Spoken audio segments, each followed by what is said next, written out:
Hello friends, I am Dr. Kalpana for NEET Biology. The topic I am taking today is adaptive radiation. ये topic evolution का topic है और इसमें adaptive term जो है वो आया है अडेप्टेशन से। अडेप्टेशंस क्या होते हैं? चेंजेस किसी भी ऑर्गेनिज्म में according to its environment so that it can easily and comfortably live in that particular environment. तो किसी भी जगह रहने के लिए पौधों में या जानवरों में कुछ चेंजेस हो जाते हैं। ये चेंजेस किस में होते हैं? उसके स्ट्रक्चर में, फिजियोलॉजी में या उसके बिहेवियर में, और इनको हम कहते हैं अडेप्टेशन। तो अडेप्टेशन जो हो वो चेंजेस हो गए। अब रेडिएशन फिजिक्स में जो यूज़ होता है टर्म, वो तो किस लिए होता है? ये एक मेथड है एनर्जी ट्रांसफ़र होने का। तो radiation is a method of energy flow in physics study. Then in biology में हम क्या करते हैं? बायोलॉजी में हमारा यहाँ रेडिएशन का डेफिनेशन दूसरी हो जाती है। यहाँ पर रेडिएशन का मतलब क्या होता है? Divergence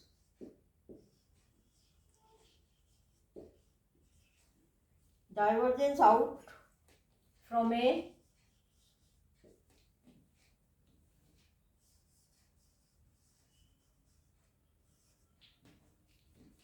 a central point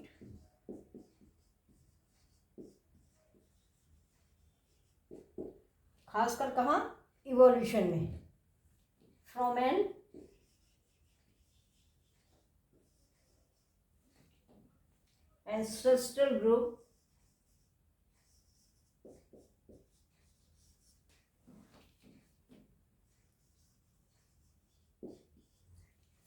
ancestral group into a variety of new form.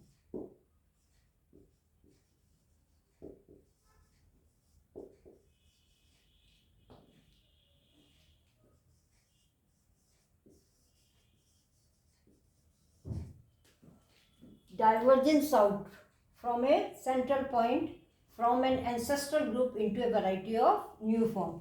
ये कोई ancestor है, उससे क्या होता है? इवोल्यूशन होता है और नए नए फॉर्म्स बनते हैं। तो ये तो सेंट्रल पॉइंट हो गया, और इससे फिर क्या हो रहे हैं? बहुत सारे नए नए फॉर्म्स बन रहे हैं। ये कहलाता है डाइवर्जेंस। तो इवोल्यूशन में डाइवर्जेंस का मतलब क्या हो गया? बहुत सारे नए नए फॉर्म्स बने हैं ऑर्गेनिज्म के, जो कि डेवलप हुए किससे? एक कॉमन एंसेस्टर से। तो इसमें क्या होता है? सबसे इम्पॉर्टेंट चीज़ तो इसमें क्या है? From A common ancestral group, एक एंसेस्टर से ही ये डेवलप होता है। अब क्या होता है?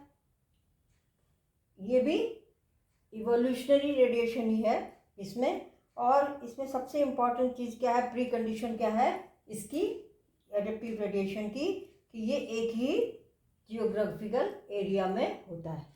जियोग्राफिकल एरिया एक ही होगा। और ये दूसरी चीज़, एडेप्टिव रेडिएशन क्या होता है? बहुत फास्ट होता है। रेडिएशन तो ये हो गया, और एडेप्टिव माने ये किस लिए हो रहा है? क्योंकि एनवायरनमेंट उसको उसी तरह के एनवायरनमेंट के हिसाब से उसको अपने को चेंज करना है। तो ये एडेप्टिव रेडिएशन हुआ है बिकॉज ऑफ एडेप्टेशन, उसको हम कहते हैं एडेप्टिव रेडिएशन। तो ये तो रेडिएशन की डेफिनेशन हो गई। और एडेप्टिव रेडिएशन की यदि हम डेफिनेशन करते हैं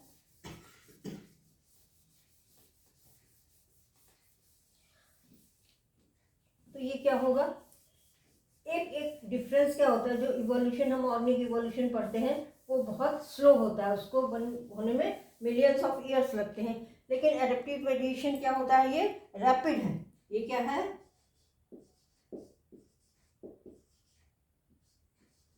rapid evolution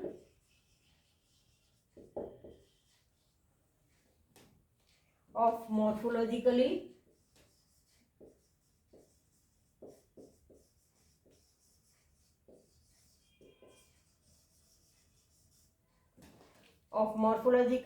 and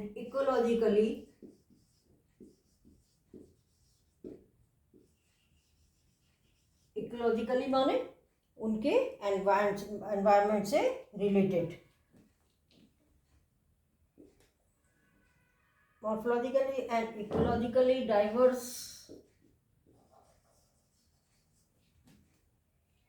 species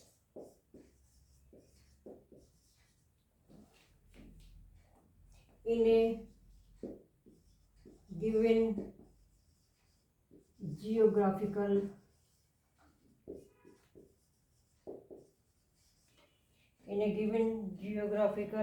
area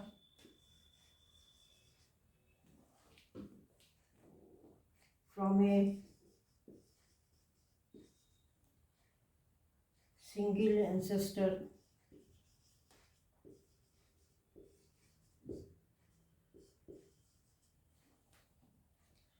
so as to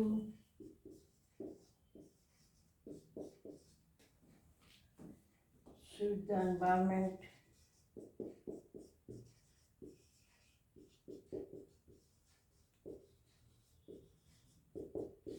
the most.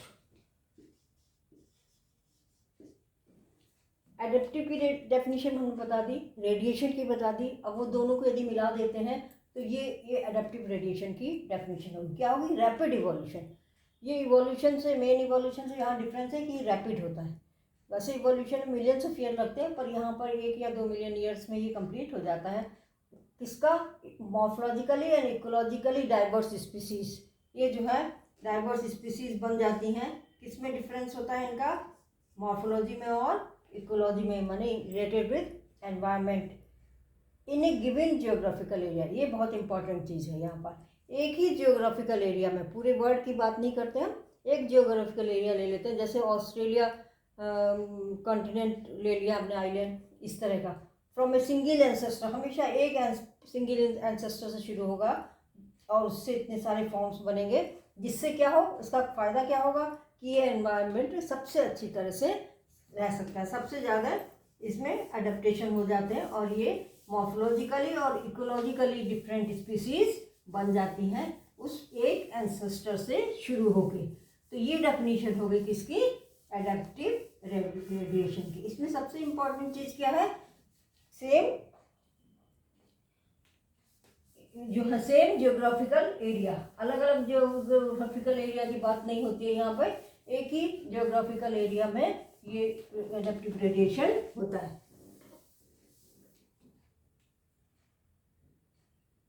Human evolution जो है वो एडेप्टिव रेडिएशन नहीं है। क्यों नहीं है? क्योंकि it does not produce new species from a single rapidly diversifying lineage. जितने भी ह्यूमन बीइंग हैं वो एक लीनियज से नहीं आए हैं, सब अलग अलग जगह डेवलप हुए हैं। जावा मैन आपने पढ़ा होगा, निएंडरथल मैन पढ़ा होगा, इस तरह से ये सब अलग अलग जगह पर हुए हैं और ये एक ही ज्योग्राफिकल एरिया में नहीं हुआ। और दूसरा कि ये सिंगल डाइवर्जिंग लीनियज से नहीं हुए हैं। अब एडेप्टिव रेडिएशन से क्या होता है? एडेप्टिव रेडिएशन से क्या होता है? स्पीसीज बनते हैं, तो इसको हम कहते हैं speciation. Adaptive radiation results in speciation, माने फॉर्मेशन ऑफ मैनी स्पीसीज।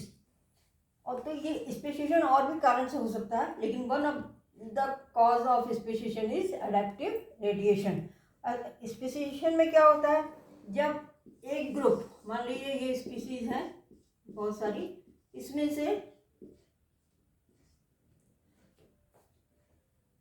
ये एक स्पीसीज है, उसके ये सारे मेंबर्स हैं, इसमें से कुछ members, group with in a species separate out from other members of its species. ये मेंबर्स क्या हो गए? इनमें से अलग हो गए, सेपरेट आउट हो गए और from other members and develop into own unique characteristics. ये एक स्पीसीज, ये मेंबर्स हैं, एक स्पीसीज है, उसके ये मेंबर्स हैं, इसमें से कुछ सेपरेट हो गए और उन्होंने अपने यूनिक कैरेक्टरिस्टिक बना ली, तो ये दूसरी स्पीसीज हो जाएगी। इसको कहते हैं स्पेशिएशन। तो स्पेशिएशन तो बहुत लार्ज टर्म है, लेकिन एडेप्टिव रेडिएशन से भी क्या हो जाता है? स्पेशिएशन हो जाता है, माने नई नई स्पीसीज बन जाती हैं। अब एग्जाम्पल हम लेते हैं एडेप्टिव रेडिएशन का। इसका सबसे अच्छा एग्जाम्पल है डार्विन फिंचेस।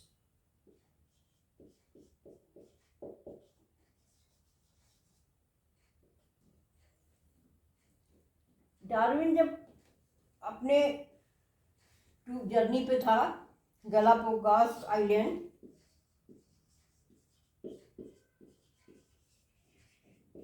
गैलापागोस आइलैंड जो है ये है साउथ अमेरिका के वेस्ट साइड में आइलैंड्स हैं बहुत सारे।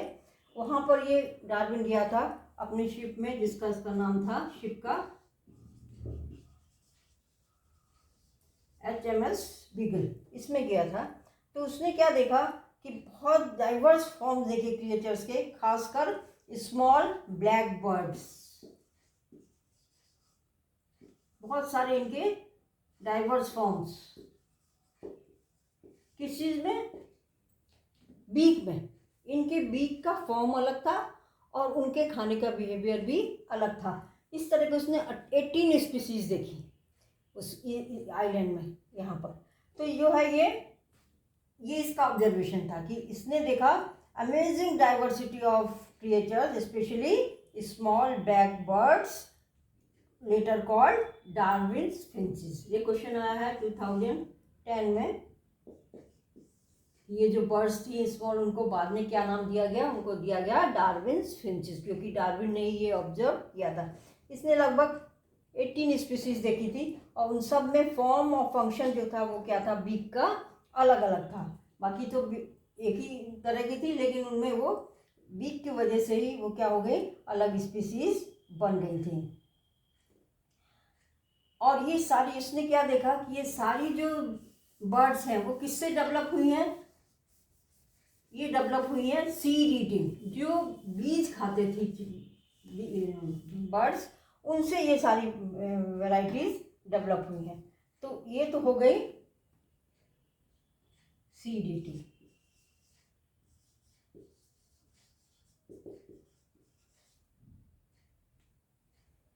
जो सीड ईटिंग थी उनमें क्या था? जो बीक थी वो बहुत स्टाउट और ब्रॉड थी। आप देख रहे हो यहाँ पे चौड़ी है और मजबूत है, क्योंकि इसको सीड खाना है। तो सीड को वो क्या करते थे? तोड़ते थे। उसके लिए इनकी चोंच जो है वो मजबूत और स्टाउट हो जाती थी। इससे सारे ओरिजिनेट हुए थे। तो जैसे एडेप्टिव एडिशन में है कि एक ही एंसेस्टर फॉर्म से सारे फॉर्म बनते हैं, तो यहाँ पर इसने ऑब्जर्व किया कि ये सीड ईटिंग बर्ड्स थी जो जिनसे कि अलग अलग फॉर्म्स बने। अब क्या था, कुछ इसमें से क्या हो गए, उनको क्या मिल गया? अब ये बीज नहीं खाते थे, अब ये पौधे मिल गए इनको, तो ये बर्ड्स और फ्रूट्स खाने लगे। तो इनकी बीक में चेंज आ गया। ये आप देख रहे हैं यहाँ पर चेंज है। तो फ्रूट्स में खाने के लिए थोड़ी सी आगे इस तरह की निकली हुई है, और ये बर्ड्स को खाते थे और फ्रूट्स को खाते थे। फिर इसी तरह से दूसरा फॉर्म इसमें से चेंज हुआ।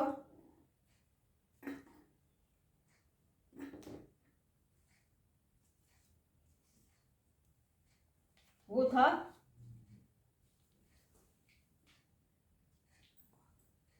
ग्रब्स। ये थोड़े बड़े कीड़े होते हैं और इस तरह की चिड़िया जो है ये कीड़ों को अपनी चोंच में पकड़ लेती हैं, और खासकर ये क्या खाती हैं? Larvae of beetles. तो थोड़े से बड़े कीड़ों को खाती हैं, और इनको चोंच इनकी मजबूत तो होती है लेकिन उतनी चौड़ी नहीं होती, क्योंकि ये चोंच में अपने कीड़ों को फंसा लेते हैं। फिर एक बहुत ही इंटरेस्टिंग डेवलपमेंट इसमें हुआ।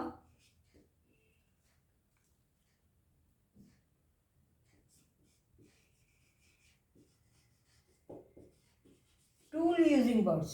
ये क्या करती थी? पेड़ की ट्विग्स, टहनियों को या कैक्टस के स्पाइंस को ये ले लेती थी और उससे बड़े बड़े पेड़ों के स्टेम को कुतरती थी, छेद करती थी, और उनमें से फिर कीड़े निकाल के खाती थी। मतलब ये ट्विग्स को और स्पाइंस को यूज करती थी as tool to dig out the insects from the bark of the tree. तो पेड़ों से ये इसकी सहायता से ये कीड़ों को निकालते थे और फिर ये खाते थे। तो इनकी चोंच किस तरह की हो गई? जिसमें ये टहनी आसानी से पकड़ सके या स्पाइंस को आसानी से पकड़ सके। फिर कुछ स्पीसीज थी, वो क्या थी? इंसेक्ट्स खाती थी, इंसेक्ट्स ईटिंग। अब इंसेक्ट्स वाली तो क्या होंगी? बहुत छोटे छोटे इंसेक्ट्स हैं, तो ये पतली और इनकी स्लेंडर बीक, जिससे कि इंसेक्ट्स को ये खा सकें। फिर उसके बाद यह एक और डेवलपमेंट हुआ, ये थे लीव्स ईटिंग।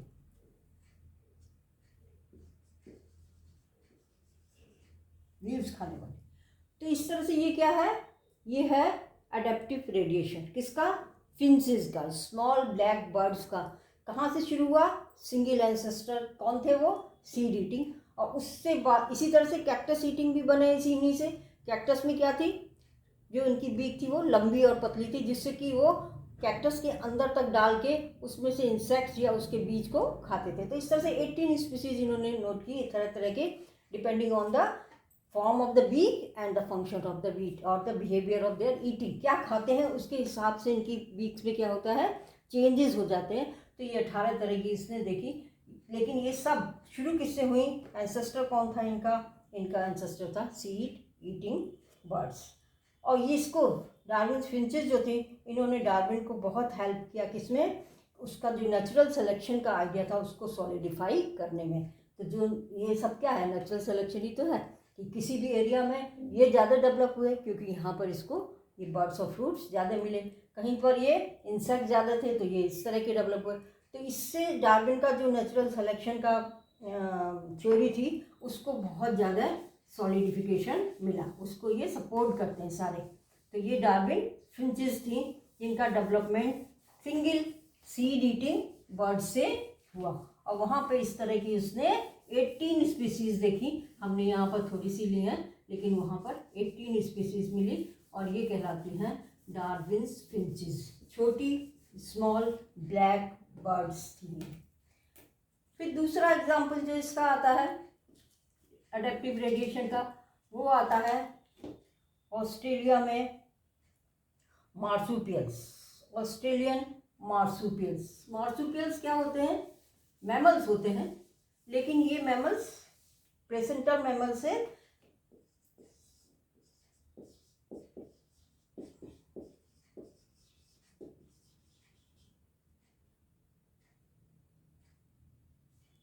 प्लेसेंटल मैमल से ये डिफरेंट होते हैं। क्यों डिफरेंस होते हैं? क्योंकि इनमें पाउच होती है। प्लेसेंटल मैमल में जो प्लेसेंटा होता है जिससे कि मदर जो है, जो बेबी डेवलप हो रहा है, फीटस डेवलप हो रहा है, उसको फीड कराती है। प्लेसेंटा के थ्रू ही उसे न्यूट्रिएंट्स मिलते हैं। लेकिन मार्सुपियल्स में क्या होता है, जो बेबी बॉर्न होता है वो इमैच्योर होता है, फुली मैच्योर नहीं होता है। और इनमें पाउच होते हैं जिसमें कि ये इमैच्योर बेबी यहाँ पर रहता है और वहाँ पर वो फीड करता रहता है। तो इसको फीड जो मिलता है वो कहाँ से मिलता है?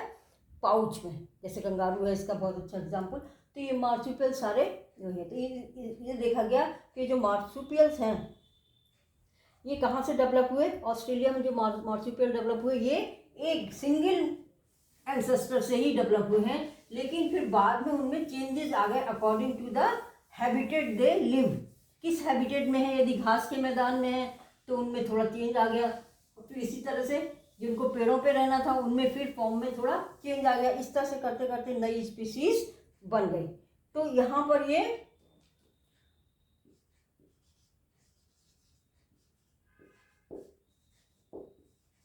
मार्सुपियल रेडिएशन, यहाँ हम देखेंगे कि एक ही एंसेस्टर से डिफरेंट फॉर्म्स बने हैं। और ये कहाँ पर हुआ है? ये ऑस्ट्रेलिया का ले रहा है, क्योंकि डेफिनेशन में हमने लिया था कि एक ही जियोग्राफिकल एरिया होना चाहिए। तो ऑस्ट्रेलिया आइलैंड और तस्मानिया ये मिलके पूरा ऑस्ट्रेलियन कंटिनेंट आइलैंड बनता है। तो जो भी तस्मानिया में गए उनमें थोड़ा चेंज आया, जो ऑस्ट्रेलिया में रहे किस हैबिटेट में रहे उसमें थोड़ा चेंज आया। इस तरह से ये चेंज आ गए। तो ये बहुत अच्छा एग्जाम्पल है ऑस्ट्रेलियन मार्सुपियल्स किसके? एडेप्टिव रेडिएशन के। तो इसको हम देखेंगे क्या क्या फॉर्म्स बने ऑस्ट्रेलिया में मार्सुपियल्स के।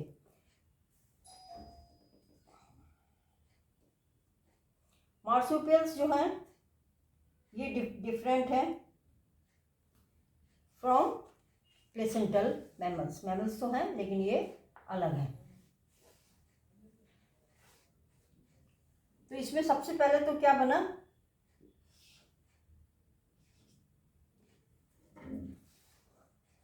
ये बना टस्मानियन वुल्फ।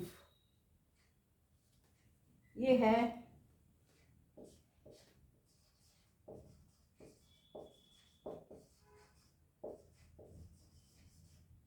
ये वुल्फ ही है, लेकिन वुल्फ क्या होते हैं, प्लेसेंटल है। यहाँ पे जो बना इससे वुल्फ वो है टस्मानिया, ये टस्मानिया में ज़्यादा पाए जाते हैं, टस्मानियन वुल्फ। अब तो ये एक्सटिंक्ट हो गए हैं, लेकिन ये इनमें क्या था, ये वुल्फ लाइक ही थे। इनका फेस जो था वो फॉक्स की तरह था, लोमड़ी की तरह था, और ये अब एक्सटिंक्ट है। तो इस एक कॉमन एंसेस्टर से एक बने टस्मानियन वुल्फ। फिर बने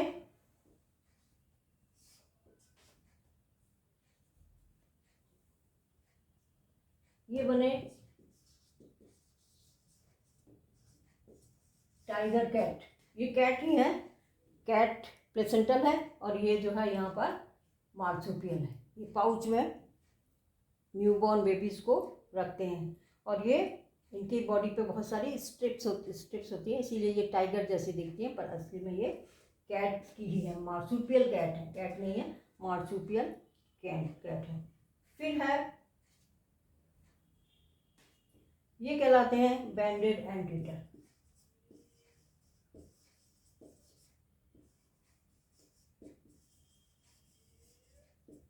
एंटीटर है ये, लेकिन प्लेसेंटल नहीं है। ये क्या है, मार्सुपियल है, और ये एंट खाते हैं, और ये दिन में निकलते हैं। और दूसरी चीज़ क्या है, जहाँ पर ये मेन एंट में भी सबसे ज़्यादा क्या खाते हैं, टर्माइट। तो जहाँ पर टर्माइट ज़्यादा थे वहाँ पर ये जो मार्सुपियल था ये किस में डेवलप हो गया, एंटीटर में, बैंडेड एंटीटर।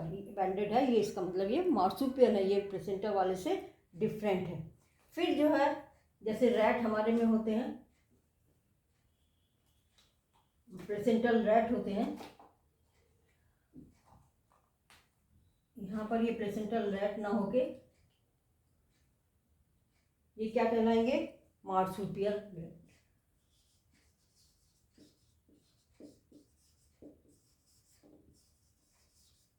मतलब रैट भी है, कैट भी है, एंटीटर भी है, वुल्फ भी है, लेकिन ये सब नॉर्मल वाली नहीं है, प्लेसेंटा वाली नहीं है, ये सब क्या है, मार्सुपियल है। ये सब में पाउच होता है, और इमैच्योर बच्चे जो होते हैं वो इसके पाउच में ही डेवलप होते हैं। फिर जो होता है वो है कंगारू, या ये तो ज़्यादातर लोग जानते ही हैं।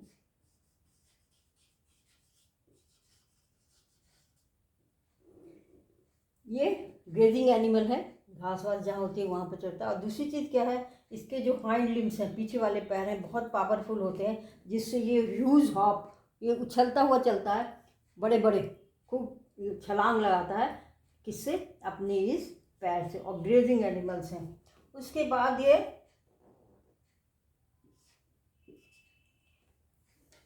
फिर आए ये वोम्बैट।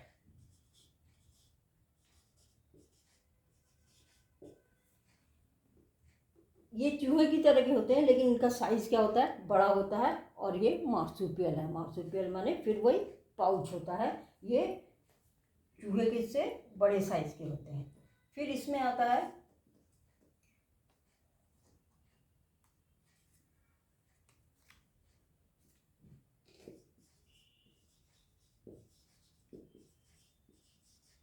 बैंडिकूट।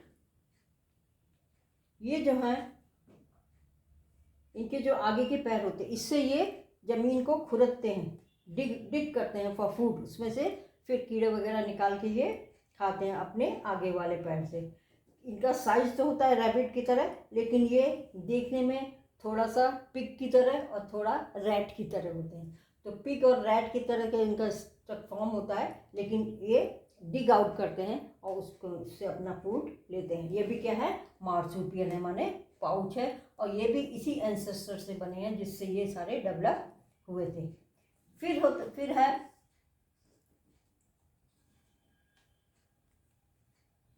ये आर्बोरियल है, कोयला।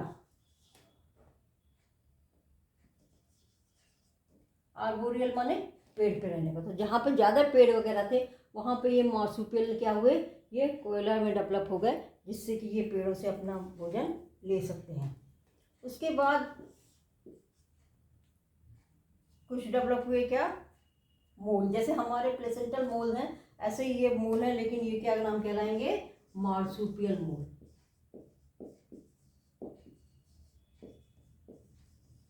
क्यों मार्सुपियल मोल कहला रहे हैं? क्योंकि ये मार्सुपियल एंसेस्टर से डेवलप हुए और इनमें भी पाउच है, ये प्लेसेंटा नहीं है। ये बरोइंग है, तो जहाँ पर सॉइल इस तरह की होगी कि ये अपना बरो बना सकते हैं, वहाँ पर ये जो एंसेस्टर थे वो इसमें डेवलप हो गए। धीरे धीरे इनकी मॉर्फोलॉजी और बिहेवियर में चेंज आ गया। फिर एक है शुगर ग्लाइडर।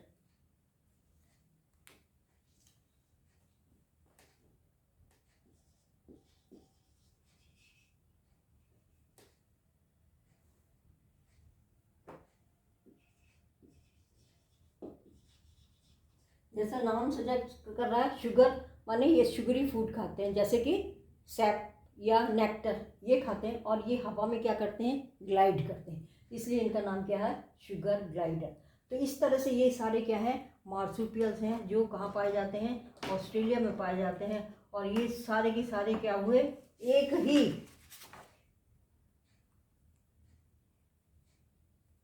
ही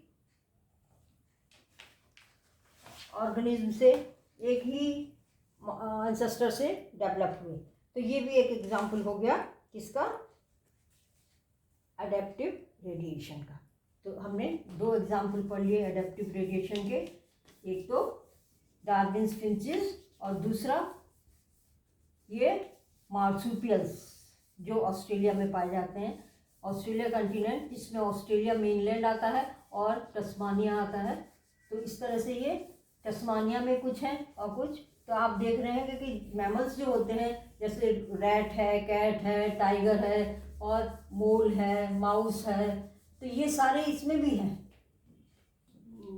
प्लेसेंटाइल ही नहीं, ये मार्सुपियल्स में भी हैं सारे, लेकिन इनमें अंतर है। ये मार्सुपियल इसलिए है क्योंकि मार्सुपियल ही एंसेस्टर से ये सारे डेवलप हुए हैं डिफरेंट हैबिटेट में। किस तरह का हैबिटेट उन्हें मिला, उसी के हिसाब से इनके फॉर्म में और फंक्शन में चेंजेस, बिहेवियर में चेंजेस आ गए। लेकिन है क्या ये सारे? मार्सुपियल्स, क्योंकि इनमें पाउच होता है, इनमें प्लेसेंटा के थ्रू फीड नहीं कराते हैं।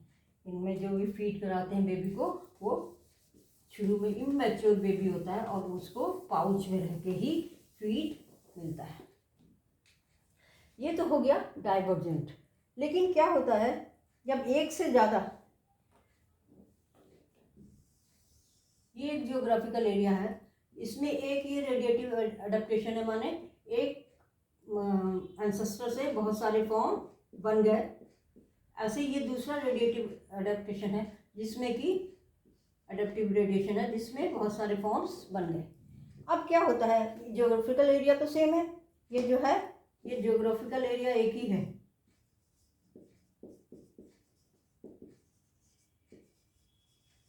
और ये क्या है? दोनों रेडिएशन है, ये अडेप्टिव रेडिएशन। एक ये है एग्जाम्पल अडेप्टिव रेडिएशन का, और एक ये एग्जाम्पल है अडेप्टिव रेडिएशन का, एक ही जियोग्राफिकल एरिया में। अब क्या होता है, मान लीजिए यहाँ पर कोई हैबिटेट है, या यहाँ पर मान लीजिए ग्रासलैंड है डेवलप करता है, तो क्या होगा, कुछ ऑर्गेनिज्म इसमें से कहाँ आएंगे? इसमें आएंगे। कुछ ऑर्गेनिज्म डेवलप होके इसमें आ गए, क्योंकि यहाँ इनको फूड बहुत मिल रहा था, ये यहाँ का एनवायरनमेंट इनके लिए अनुकूल था, यहाँ पहुँचे। तो इस एरिया को यदि हम देखते हैं तो इसमें क्या हो रहा है? आ रहे हैं, यहाँ जा नहीं रहे, डिफरेंट फॉर्म्स बन नहीं रहे, बल्कि डिफरेंट फॉर्म्स यहाँ आके क्या हो जा रहे हैं? एक ही तरह के। अब क्योंकि एक ही हैबिटेट में रह रहे हैं, इसलिए इनकी मॉर्फोलॉजी क्या होगी? काफ़ी सेम होगी, बिहेवियर क्या होगा? काफ़ी सेम होगा। मतलब इस एरिया को हम लें तो इस एरिया में क्या हो रहा है? आ रहे हैं अंदर, totally different from adaptive radiation. इसमें जा डिफरेंट फॉर्म्स बन के अलग अलग हो रहे थे, यहाँ डिफरेंट फॉर्म्स आके क्या हो रहे हैं? एक जैसे हो रहे हैं। तो ये क्या कहलाता है? ये कहलाता है कन्वर्जेंट इवोल्यूशन। जो अभी हमने पढ़ा वो तो क्या था? डाइवर्जेंट। अडेप्टिव रेडिएशन में क्या होता है? डाइवर्जेंट, मतलब एक सिंगल एंसेस्टर से और बहुत सारे फॉर्म्स क्या हुए? डाइवर्ट हुए। और कन्वर्जेंट रेडिएशन में क्या होगा?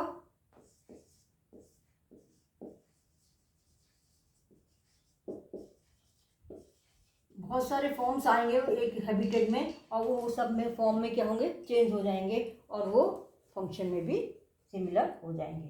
तो जब भी एक से ज़्यादा एडेप्टिव रेडिएशन होता है एक आइसोलेटेड जियोग्राफिकल एरिया में, जिसमें अलग अलग तरह के हैबिटेट्स हैं, तो क्या होता है, वो उसमें कन्वर्जेंट रेडिएशन हो जाता है।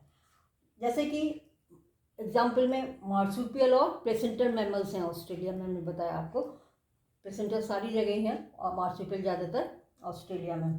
तो यदि ऑस्ट्रेलिया में कोई ऐसा हैबिटेट होगा जो ज़्यादा सूटेबल हो किसके लिए, एक तरह के ऑर्गेनिज्म के लिए, तो क्या होगा, कुछ प्लेसेंटा वाले भी वहाँ से आएंगे और कुछ मार्सुपियल्स भी वहाँ आएंगे, और उस हैबिटेट में, पर्टिकुलर हैबिटेट में दोनों क्या होंगे, उसके अनुसार ही ढलने की कोशिश करेंगे, और उनके फॉर्म में और बिहेवियर में और स्ट्रक्चर में क्या आएगा, सिमिलरिटीज़ डेवलप होनी शुरू हो जाती हैं।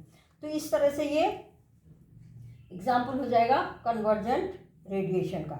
और जो एक यहाँ पर मान लीजिए ग्रासलैंड है, यहाँ से आया प्लेसेंटल वाला, यहाँ से आया मार्सुपियल, तो यहाँ जितने डेवलप होंगे उनमें एक सिमिलरिटीज़ होगी।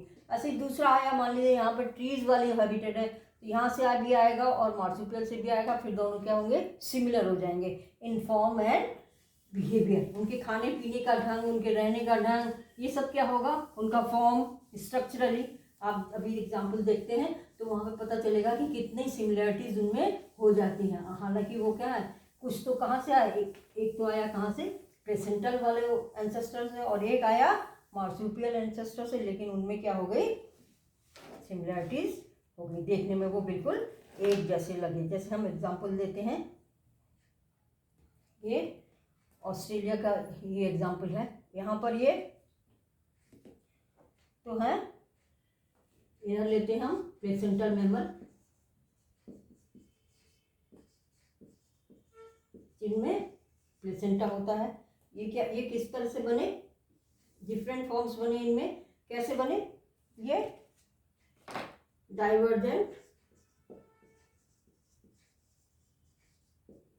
रेडिएशन से बने।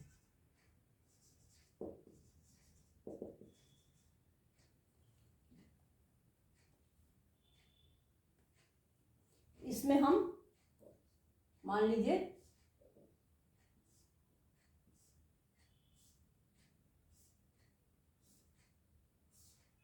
ये 7 तरह के ले लेते हैं, इसमें बने डाइवर्जेंट इस तरह,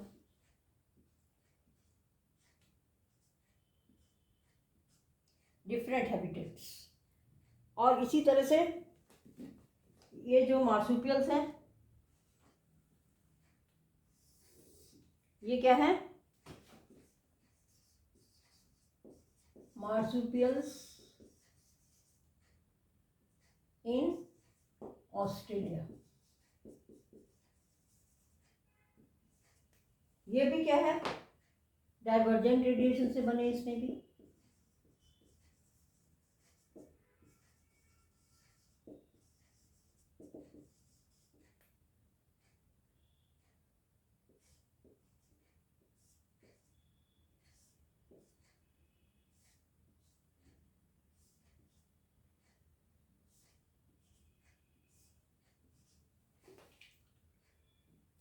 इसमें एंसेस्टर मार्सुपियल था, इसमें एंसेस्टर था प्लेसेंटा, उससे डिफरेंट फॉर्म्स बने।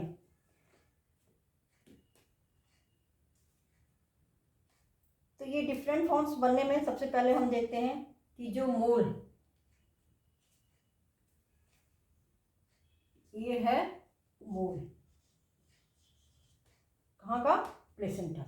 मोल होता है सब जगह, हम हमारे यहाँ भी होता है ये मोल, ये है, ये क्या है, बरोज बनाते हैं, मोल की खासियत ये है। अब मार्सुपियल में भी क्या हुआ, ये कुछ एनिमल्स बरोज बनाने लगे, और उनको हम क्या कह देंगे, मार्सुपियल।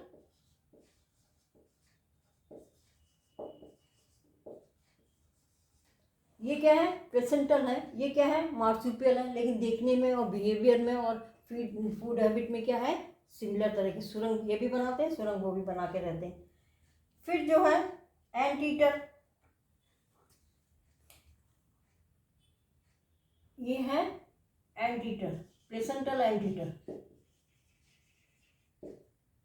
ऐसे मार्सुपियल्स में भी क्या हुए, कुछ एंटीटर बन गए।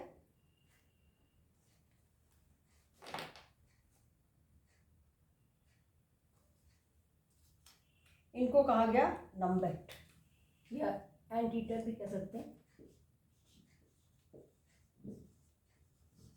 आप देख रहे हैं कि इनकी फॉर्म भी जो है सिमिलर है। इधर से आए प्लेसेंटल, इधर से आए मार्सुपियल, और ये इनका एंटीटर, ये भी एंटीटर है, ये भी एंटीटर है। क्यों हो गया एंटीटर? क्योंकि वहाँ पर हैबिटेट ऐसी थी, वहाँ पर एंट ज़्यादा थी कि छोटे छोटे ये टर्माइट्स वगैरह ये सब ज़्यादा थे। तो ये मार्सुपियल है और ये प्लेसेंटल है, ये दोनों इस जगह पर आ गए। उसके बाद जो हमारे यहाँ माउस होता है, प्लेसेंटल माउस है ये फुली डेवलप बच्चों को पैदा करते हैं। और इसमें विपरीत जो है, सेम कंडीशन में जो मार्सुपियल से आएंगे वो कहलाएंगे क्या? Marsupial rat. तो ये हो गए मार्सुपियल रैट। खाली रैट लिखा है, इसका मतलब ये माउस या रैट, माउस ही करते हैं, कंफ्यूजन नहीं हो इसके लिए इसको भी माउस करते हैं। माउस तो यहाँ भी बने, प्लेसेंटा में भी, प्लेसेंटल में भी और मार्सुपियल में भी। इनको हम मार्सुपियल रैट कहेंगे क्योंकि इनमें पाउच है। आप देख रहे हो इनका फॉर्म भी क्या है, सेम हो गया, एक ही हैबिटेट में आ गई ये, जहाँ पे इनको रहने का और खाने का ज़्यादा अडेप्टेड थे ये, उस हिसाब से फिर ये क्या बन गए, ये माउस जो है ये बन गए। फिर जो है जहाँ पर पेड़ वगैरह ज़्यादा थे वहाँ होते हैं, वहाँ पर ये क्या होते हैं, लेमूर रहते हैं, क्लाइंबर्स हैं, ये प्लेसेंटल क्लाइंबर्स हैं। और इसी के जो वो होते हैं क्लाइंबर्स होते हैं मार्सुपियल्स में, वो कहलाते हैं, जो मार्सुपियल्स के क्लाइंबर्स हैं वो कहलाते हैं कस्कस। इनकी बॉडी पे स्पॉट्स होते हैं, इसीलिए स्पॉटेड कस्कस कहलाते हैं। या टाइगर कैट, सेम चीज़ है, टाइगर कैट ये मार्सुपियल है और ये लेमूर, ये दोनों क्या है, आर्बोरियल है, माने ये पेड़ों पे रहते हैं। फिर जो है ये स्क्वेरिल,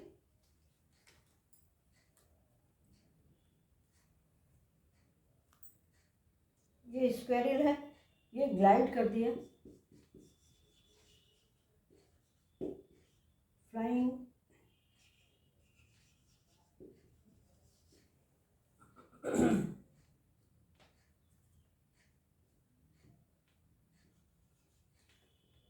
ये क्या है, ग्लाइडर है, हवा में ग्लाइड करते हैं ये। और हवा में ग्लाइड करने वाला जो मार्सुपियल से बना वो भी है, ये भी ग्लाइडर है। और ये क्या, इसको कहते हैं फ्लाइंग फैलेंजर।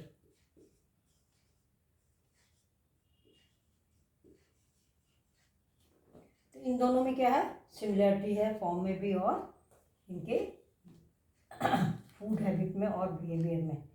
फिर ये कैट, ये कैट है बॉब कैट, प्लेसेंटल वाली। और इसके करस्पॉन्डिंग जो उसमें है मार्सुपियल में है वो है टस्मानियन टाइगर कैट। ये टस्मानियन या मार्सुपियल कुछ भी लिख लीजिए आप, ये है टाइगर कैट, ये मार्सुपियल है, तस्मानिया में ज़्यादा पाई जाती है। फिर ये वुल्फ है जो हमारे यहाँ पाया जाता है, प्लेसेंटल वुल्फ है, ये क्या है, वुल्फ है। इसी तरह का ऑर्गेनिज्म जो वुल्फ है जो कि मार्सुपियल से डेवलप हुआ है वो कहलाता है टस्मानियन वुल्फ। तो टस्मानियन वुल्फ या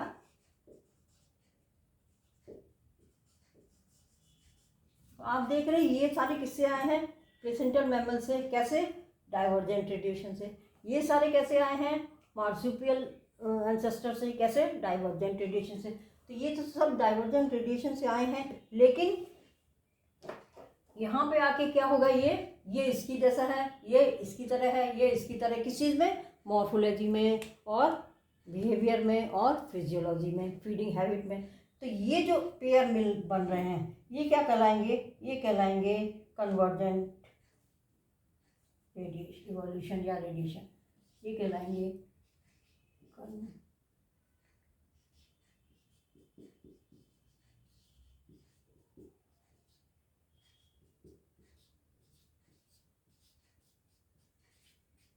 कन्वर्जेंट इवोल्यूशन। क्यों? क्योंकि ये अलग अलग ग्रुप से आए हैं। ये प्लेसेंटल है सारे, और ये क्या है, मार्सुपियल है, माने पाउच है इनमें, लेकिन दोनों में क्या है, ये इसके जैसा है, ये इसके जैसा है, हर एक का एक मेंबर इसके जैसा है। इसी तरह के बहुत सारे एग्जांपल्स हैं, तो ये कहलाएंगे कन्वर्जेंट इवोल्यूशन। तो इवोल्यूशन ये बिल्कुल उल्टा है, एडेप्टिव रेडिएशन का ठीक अपोजिट है। यहाँ पे आते हैं सारे डिफरेंट एरिया से, और इसमें जो होते हैं वो डिफरेंट फॉर्म्स बनते हैं। तो ये पूरा हो गया एडेप्टिव रेडिएशन का। इसमें जैसे हम इसमें पढ़ते हैं एनालॉगस ऑर्गन्स, वो क्या होते हैं, अलग अलग तरीके से बनते हैं पर फंक्शन सेम करते हैं। उसी तरह का ये कन्वर्जेंट इवोल्यूशन है कि अलग अलग ग्रुप से आए हैं, अलग अलग इनकी एंसेस्ट्री है, लेकिन इनका फॉर्म और स्ट्रक्चर और बिहेवियर और फिजियोलॉजी क्या है, एक सी है। क्यों? क्योंकि ये सेम एनवायरनमेंट में रहते हैं। तो इस तरह से ये चैप्टर हो गया। यदि आपको अच्छा लगा हो तो लाइक करिए और सब्सक्राइब करिए ज़रूर।